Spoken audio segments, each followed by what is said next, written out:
c'est de démentir la fermeture de Sofato, lancée depuis décembre dernier, sous le leadership du capitaine Ibrahim Traoré, président du Fatou, chef de l'État. Parce qu'il y a tellement de politiques sur ce programme que nous avons décidé d'éclairer le peuple burkinabé pour qu'ils sachent que depuis l'ouverture jusqu'à nos jours, on n'a jamais fermé nos portes. L'usine fonctionne bel et bien. Et comme vous l'avez si bien dit, je vais répondre à vos questions progressivement. Une capacité de production de 100 tonnes jour. Ça veut dire que 100 tonnes, ça veut dire en 12 heures de travail, on produit 100 tonnes, on transforme 100 tonnes de tomates en concentré de tomates. Là, si on va faire 24 heures, ça fait 200 tonnes de tomates fraîches en 24 heures qu'on peut transformer. Il faut noter que dans toutes les unités industrielles, la première année est toujours considérée comme une année d'essai.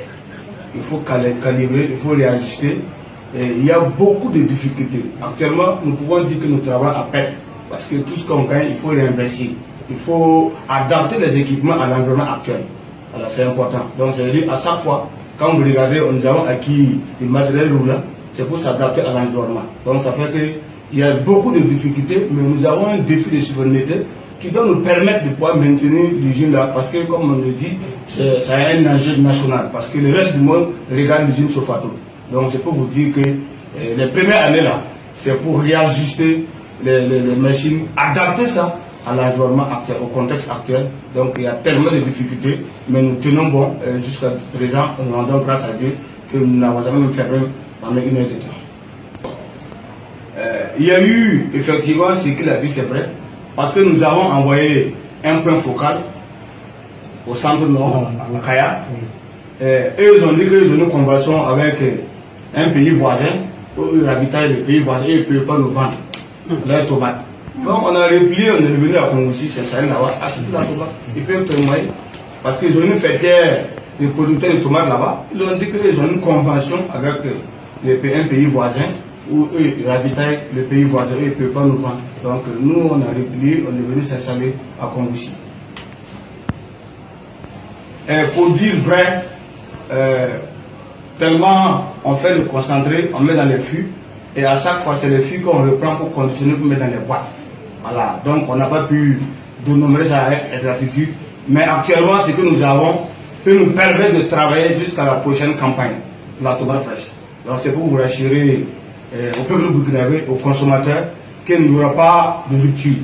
Voilà, nous allons toujours satisfaire la demande, parce que vous avez même constaté, voilà, vous avez choisi des fûts au hasard qu'on a même ouvert pour que vous puissiez savoir que ce n'est pas un montage. Voilà, ce que vous avez vu, c'est plus de 700 à 800 barriques fûts. Donc nous allons travailler pour pouvoir atteindre la nouvelle campagne de tomates fraîches.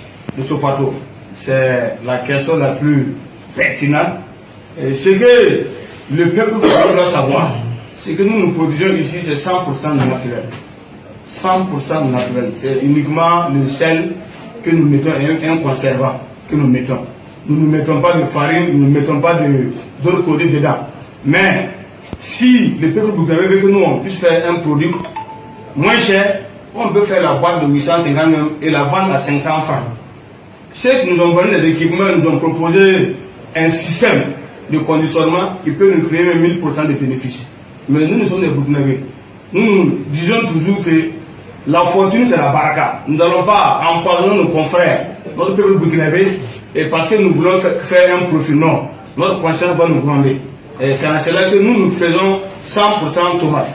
Ceux qui disent qu'ils n'arrivent pas à trouver ça sur le marché, ça veut dire que dès que ça arrive, dès que c'est fini. Voilà. Nous, on n'a pas de tomates qui sont dans les points de vente. Non. Dès que ça arrive seulement, et c'est fini. Il y a des gens qui commandent, dès que ça atterrit seulement, et ça part. Je ne veux pas faire de publicité, mais vous avez remarqué qu'il y a des supermarchés, quand on ravitaille le matin, à l'après-midi, c'est fini. Voilà. C'est du 100% tomate. Il y a des stratégies où nous, on peut faire 5% tomate, 95% additifs. Et se faire une marque bénéficiaire et vendre ça moins cher. Nous allons nous tuer. Et nous, on vous dit que Sofato, là, Sofato, acheter Sofato, consommer Sofato, c'est se rassurer de sa santé. Voilà. Nous n'allons pas dénigrer une marque ici, mais on va vous dire que tout ce qui est importé n'est pas 100% propre à la consommation. Voilà. Et nous, on a eu, quand on a commandé les emballages en Chine, on nous a dit que commander des emballages, venir ici, c'est une paix. Et ils peuvent même faire ça en Chine. et nous allons gagner un profit même 200 à 300%. On dit non. Nous avons une vision, notre vision, c'est de travailler pour la souveraineté. Parce que quand tu cherches un profit, il faut penser aussi à la santé aussi de la population. On a refusé cela. Et c'est ce qui suffit, il suffit que les gens trouvent que les prix sont légèrement chers. Sinon, on peut mettre de la farine. Voilà, mettre 5% tomate, 95% farine, et on vend ça moins cher, et les gens vont acheter. Mais il y aura un impact négatif sur notre santé. Et ce n'est pas bon. Ça va jouer sur notre conscience. On est jeunes. Voilà, on dit plus petit que la musique qui danse mal. Nous, on va aller progressivement. Nous allons communiquer, les gens vont comprendre et ils vont consommer.